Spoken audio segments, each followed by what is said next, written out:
दोस्तों, आज हम बात करने जा रहे हैं एक ऐसे इंसान की जिसने अकेले समंदर के बीचों बीच 438 दिन जिंदा रहकर इतिहास रच दिया। जी हाँ दोस्तों, 1 साल से भी ज्यादा। ऊपर खुला आसमान और चारों तरफ खामोश खौफनाक समंदर। ना कोई किनारा, ना कोई मदद, बस एक टूटी फूटी नाव और हर ओर मंडराती मौत की परछाई। सिर्फ एक दिन के लिए मछली पकड़ने निकला था, लेकिन समंदर ने उसे 438 दिनों तक अपनी कैद में रख लिया। ना खाना था, ना पानी, ना कोई छत और ना कोई इंसान। जीने की उम्मीद शून्य, मरने की गारंटी 100%।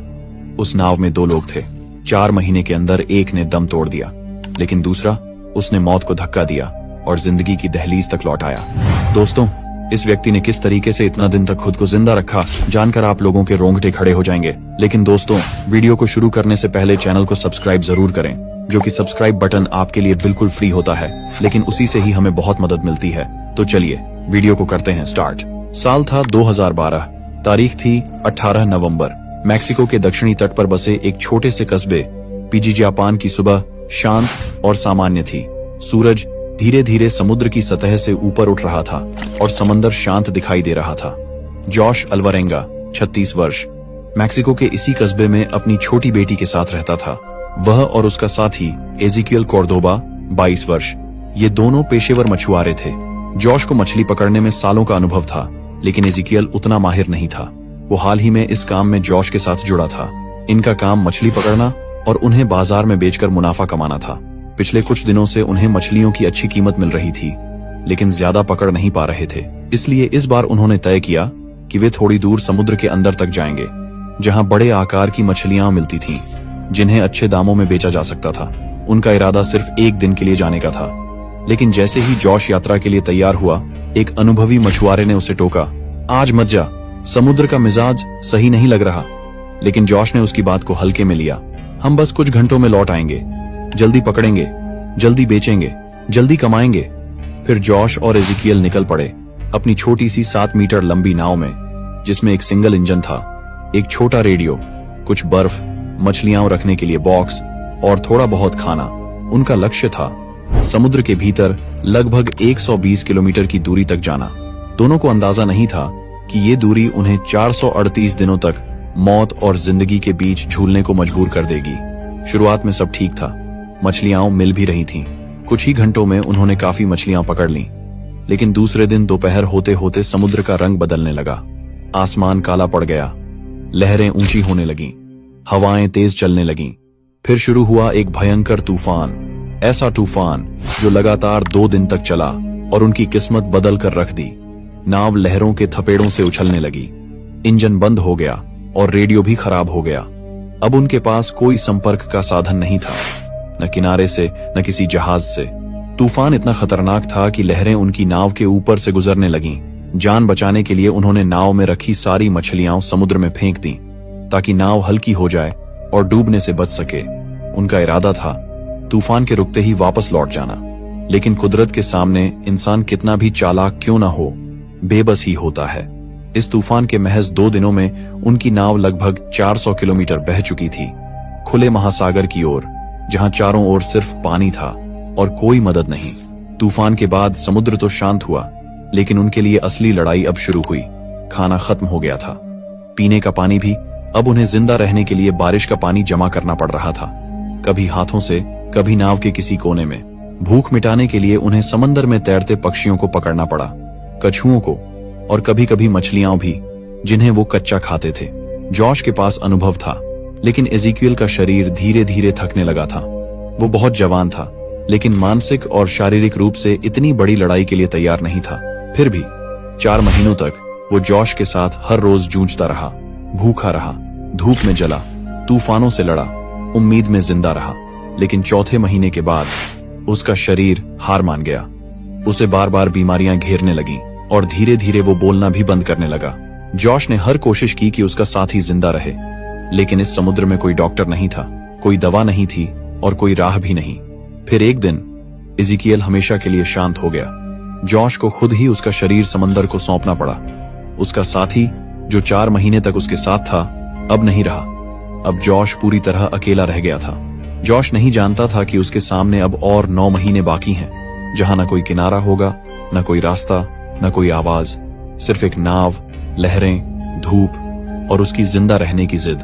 जॉश अब बिल्कुल अकेला था, एक ऐसी नाव में फंसा हुआ जो न तो किनारे जानती थी न ही दिशा, और उसके चारों तरफ फैला हुआ था मौत से भी ज्यादा खामोश नीला अथाह समंदर। वो समंदर जो सिर्फ गहराई नहीं था, वो एक शिकारी था जो उसकी हर सांस पर निगाह रखे बैठा था। न कोई आवाज, न कोई इंसानी चेहरा, न कोई उम्मीद, सिर्फ लहरें थीं, ठंडी, बेरहम और उसे निगल जाने को बेताब। वक्त जैसे रुक गया था। हर दिन, हर पल जॉश को यह एहसास कराता था कि ये जंग सिर्फ भूख और प्यास की नहीं है, ये जंग थी उसके अंदर छिपे इंसान के अस्तित्व की। समंदर उसका शरीर नहीं, उसकी आत्मा तक चूस लेना चाहता था। हर सुबह वो उठता तो लगता आज शायद आखिरी दिन है, और हर रात वो आसमान को देखकर सोचता क्या ये आखिरी रात है मेरी। लेकिन जब हर उम्मीद टूट रही थी, तब एक चीज उसे हर दिन जिंदा रखी थी, उसकी बेटी की हंसी, उसकी आंखें, उसकी मासूम आवाज। जब जोश की आत्मा थकने लगती थी, तब वो यादें उसे थाम लेती थीं, उसे कहती थीं तू हार नहीं सकता, तुझे जीना है मेरे लिए। दिन की आग जैसी धूप में उसका बदन जलता था, और रात की हड्डियां जमा देने वाली हवा में उसकी रगें जमने लगती थीं। खाने के नाम पर कुछ नहीं, पीने के लिए सिर्फ बदबूदार पानी, और साथ में एक खामोशी जो पागल कर देने वाली थी। जॉश कभी कभी खुद से बातें करता, खुद को जवाब देता, क्योंकि अब वो भूलने लगा था कि असली आवाज कैसी होती है। 6 महीने बीत चुके थे, और फिर एक दिन दोपहर की तपती धूप में जब जॉश की आंखें सूरज की चमक में जल रही थीं, तब उसे दूर क्षितिज पर एक विशालकाय जहाज दिखाई दिया। उसका दिल धड़कने लगा जैसे उसमें फिर से जान आ गई हो। उसने अपने कपड़े हवा में लहराए, नाव को हिलाया, चीखा, चिल्लाया, जैसे पूरा समंदर उसकी आवाज से गूंजने लगा हो। लेकिन हकीकत उतनी ही बेरहम थी जितना ये समंदर। जहाज ने उसे देखा तक नहीं। उसकी छोटी सी नाव उस नीले सागर के महासंग्राम में एक धब्बे से ज्यादा कुछ नहीं थी। कुछ ही मिनटों में वो जहाज ओझल हो गया, और साथ ही ओझल हो गई जॉश की वो आखिरी उम्मीद। जॉश अब एक टूटा हुआ इंसान था, ऐसा इंसान जो सवाल करता था क्या मैं अब कभी किसी को देख पाऊंगा। वो आसमान की ओर देखता, पर वहां सिर्फ खामोशी थी, सिर्फ लहरों की बेरहम हंसी और एक अकेली रूह की सिसकियां। 11 महीने बीत चुके थे। अब उसकी नाव लगभग 8000 किलोमीटर दूर अज्ञात महासागर में भटक रही थी। वो समंदर जिसे दुनिया के नक्शों में कोई नाम नहीं मिला, और जॉश जिसका अब चेहरा पहचानने लायक भी नहीं रहा। उसकी आंखें धंस गई थीं, गाल सूख गए थे, होंठ फटे हुए थे, और त्वचा ऐसी जैसे आग में तपी हो। लेकिन जॉश अब इंसान नहीं था, वो अब एक आदत बन गया था, जिंदा रहने की आदत। और फिर आया वो दिन, 30 जनवरी 2014। वो दिन जब किस्मत ने दरवाजा नहीं, एक दरार दी, लेकिन जॉश ने उसी दरार में से जिंदगी खोज निकाली। पानी में कुछ अजीब तैरता नजर आया, सूखे नारियल, और जॉश ने एक झटके में समझ लिया जमीन पास है। उसके जिस्म में जहां जान बाकी नहीं थी, वहां एक तूफान उठा। उसने नाव को पूरी ताकत से मोड़ा और दूर देखा। वहां एक टापू था, एक धरती का टुकड़ा जिसे देखने के लिए उसकी आंखें तरस गई थीं। कुछ ही समय में वो मार्शल आइलैंड्स के पास पहुंच गया। जो नाव कल तक मौत का पिंजरा थी, आज वहीं उसे जिंदगी की गोद में ले जा रही थी।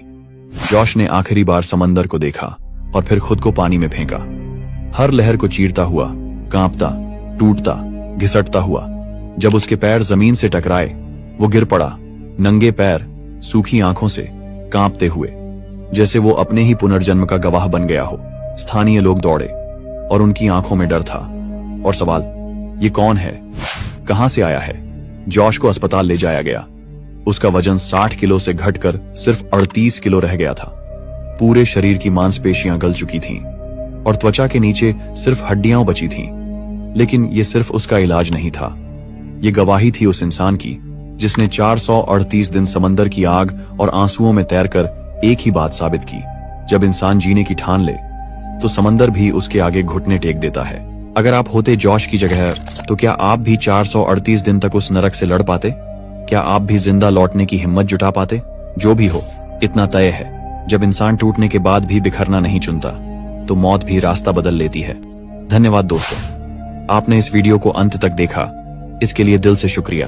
अगर आपको ये कहानी कुछ महसूस करवा गई हो, तो इस वीडियो को अपने दोस्तों के साथ जरूर शेयर कीजिए और चैनल को सब्सक्राइब करना मत भूलिए, क्योंकि हम फिर मिलेंगे ऐसी ही एक सच्ची, सनसनीखेज और रूह तक हिला देने वाली कहानी में। तब तक के लिए अलविदा और दिल से धन्यवाद।